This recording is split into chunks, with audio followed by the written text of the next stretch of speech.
Friends, welcome back to my channel సరదా ముచ్చట్లు vlog. ఈరోజు వ్లాగ్ ఏంటంటే అండి, చికెన్ ఫ్రైడ్ రైస్ అనమాట. ఎవరైతే మన ఛానల్ని ఫస్ట్ టైం చూస్తున్నారో సబ్స్క్రైబ్ చేయడం మాత్రం అస్సలు మర్చిపోకండి. అలాగే బెల్ ఐకాన్ మీకు క్లిక్ చేస్తే నా ఫర్దర్ వీడియోస్ అనేవి మిస్ అవ్వకుండా ఉంటారు. ఇప్పుడు వచ్చేసి 250 గ్రామ్స్ చికెన్ తీసుకున్నానండి, బోన్లెస్ చికెన్ అనమాట. దాంట్లో కొంచెం అల్లం ఉల్లి పేస్ట్ అయితే వేసుకున్నాను, అలాగే కొంచెం జీలకర్ర పొడి వేస్తున్నాను. ఇప్పుడు వచ్చేసి కొంచెం కారం అయితే వేసుకుంటున్నాను. చాలా హెల్దీ వర్షన్ అండి, ఎవరైనా తినొచ్చు. మసాలాస్ ఎక్కువ ఏమి ఉండవు, సాసులు ఏమి ఉండవు. చాలా చాలా హెల్దీ వర్షన్లో చూపిస్తున్నాను. తప్పకుండా స్కిప్ చేయకుండా వీడియో ఎండ్ వరకు అయితే చూడండి. ఇప్పుడు కొంచెం ధనియాల పొడి అయితే వేసుకున్నాను.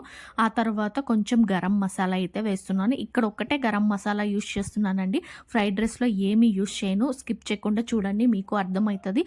చాలా చాలా హెల్దీ వర్షన్ అనమాట. ఇప్పుడు వచ్చేసి కొంచెం సాల్ట్ అయితే వేసుకుంటున్నాను, అలాగే కొంచెం పసుపు వేసుకుంటున్నాను. చికెన్ కాబట్టి కొంచెం నీచు వాసన పోవడానికి. ఇంకా మనం ఇంకేం యూస్ చేయట్లేదు, మొత్తం నీట్గా మ్యాగ్నేట్ చేసి పెట్టేసుకోవాలండి. ఒక హాఫ్ అన్ అవర్ బాగా ముక్కలకి ఈ మసాలా అంతా పట్టేలాగా మసాజ్ చేయండి బాగా. చాలా చాలా యమ్మీగా ఉంటుంది, సూపర్ టేస్ట్ వస్తుంది. ట్రస్ట్ మీ, తప్పకుండా చేసుకోండి. మీకు ఎలా వచ్చిందో కూడా కామెంట్ సెక్షన్లో కామెంట్ చేయండి. ఒకవేళ మీరు ట్రై చేస్తే చాలా బాగుంటుంది. చాలా సింపుల్ కూడా, వీడియో కూడా షార్ట్గా ఉంటుంది, స్కిప్ చేయకుండా చూడండి. మంచిగా మసాజ్ చేసుకోవాలండి. ఒక హాఫ్ అన్ అవర్ పక్కన పెట్టేసుకున్నాము. ఆ తర్వాత మనము ఒక ప్యాన్ అయితే తీసుకొని ఆ తర్వాత ఫ్రై చేసేసుకుందాము. ఒకవేళ మీకు నాన్ స్టిక్ ప్యాన్ ఉందంటే నాన్ స్టిక్ ప్యాన్ అయితే పెట్టేసుకోండి. నేనైతే అల్యూమినియం ప్యాన్ అయితే పెట్టేసుకున్నాను. వేడిగా అవ్వగానే ఆయిల్, ఏదైతే మ్యాగ్నేట్ చేసిన చికెన్ ఉంటుందో ఒక్కొక్క పీస్ అయితే వేసుకుంటున్నానండి.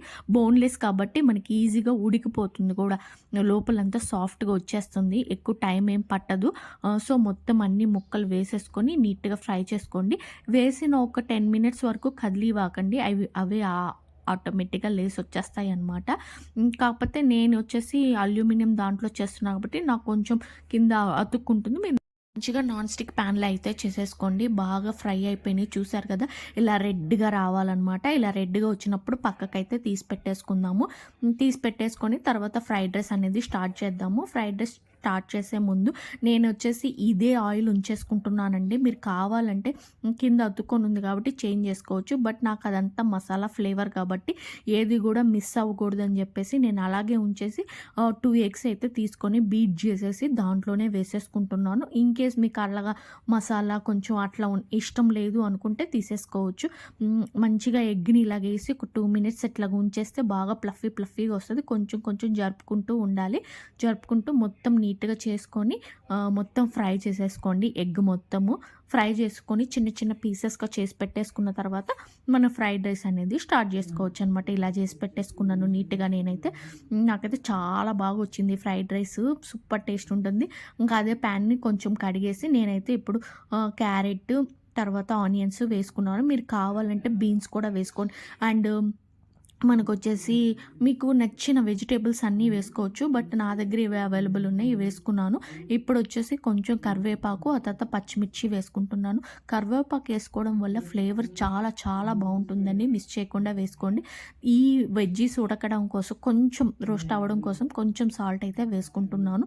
ఓన్లీ వెజ్జీస్ వరకే అనమాట, ఓన్లీ కూరగాయల వరకే వేగడం కోసం. మీకు కావాలంటే తర్వాత వేసుకోవచ్చు. ఇప్పుడు వచ్చేసి కొంచెం ధనియాల పొడి అయితే వేస్తున్నాను. ఆ తర్వాత కొంచెం జీలకర్ర పొడి వేస్తున్నాను, కారము, ఉప్పు, అంతే. ఇంకేం వేయట్లేదండి మసాలాస్. మనకి ధనియాల పొడి హెల్త్కి చాలా మంచిది, జీలకర్ర పొడి డైజెషన్కి కూడా చాలా మంచిది. సో మనం ఏమి మసాలాస్ యూస్ చేయట్లేదు, ఏమి సాసులు యూస్ చేయట్లేదు అనమాట. సో చాలా హెల్దీ వర్షన్. ఇప్పుడు ఏవైతే మనం వేయించి పెట్టుకున్న చికెన్ ఎగ్ ఉందో మొత్తం వేసేసి మొత్తం కలిపి మంచిగా అంత ఉప్పు కారం అంతా ఈ చికెన్ ఎగ్కి కూడా పట్టేలాగా చూసుకొని, ఆ తర్వాత ఏదైతే మనం పొడిలాడే రైస్ ఆల్రెడీ పక్కన పెట్టుకున్నామో ఆ రైస్ని తీసుకెళ్ళి దీంట్లో వేసేసుకోవడమే. చల్లన్నమైనా వేసుకోవచ్చు, వేడన్నమైనా కొంచెం చల్లార్చి వేసుకుంటే చాలా బాగుంటుంది. సో ఇంకా మొత్తం నీట్గా ఉప్పు కారం అంతా అన్నానికి పట్టేలాగా మొత్తం కలిపేసుకోవాలండి. చాలా చాలా టేస్టీగా ఉంటుందండి. ఎంత బాగుందంటే మేమైతే చెప్పలేము, అంత అన్నం తినేసామన్నమాట, అంత టేస్టీగా ఉన్నింది. జనరల్గా అయితే ఎక్కువ తినము, బట్ ఈ ఫ్రైడ్ రైస్ మొత్తం తినేసాము ఒక్క చుక్క ఉంచకుండా. అంత టేస్టీగా వచ్చిందనమాట, చాలా బాగుంటుంది. ఇప్పుడు కొంచెం కొత్తిమీర వేసుకుంటున్నాను లాస్ట్లో. అంతలోపల కొంచెం సేపు మా హస్బెండ్ హెల్ప్ చేశారనమాట. ఇంకా కొత్తిమీరేసేసి మొత్తం నీట్‌గా కలిపి పెట్టాను. చాలా చాలా యమ్మీగా వచ్చింది. అండ్ నేను ఆల్రెడీ కర్రీ గూడా చేసున్నాను. బట్ స్టిల్ ఇంకా చికెను చేసుకోవాలనిపించి చికెన్ ఫ్రైడ్ రైస్ అయితే చేసేసాను. చూడండి నేనింకా తీసి పెట్టేసుకొని వేడి వేడి చికెన్ ఫ్రై వేడి వేడిగా తింటేనే చాలా టేస్టీగా ఉంటుందండి. బయట ఎలా ఉంటుందో అలాగే ఉంటుంది. మనం హెల్తీగా తింటున్నాము.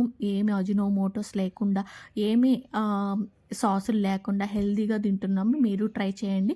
నేను ఆకుకూర తాలింపు చేశాను కదా! అది కొంచెం తింటున్నా. ఆ చికెన్ ఫ్రైడ్ రైస్ తింటున్నాను. చాలా బాగొచ్చింది. మీకు గాని ఈ వీడియో నచ్చితే లైక్ చేయండి, షేర్ చేయండి, సబ్స్క్రైబ్ చేయండి. మళ్ళీ మనం నెక్స్ట్ వ్లాగ్‌లో కలుద్దాం. అంతవరకు బై. థాంక్స్ ఫర్ వాచింగ్ అండి.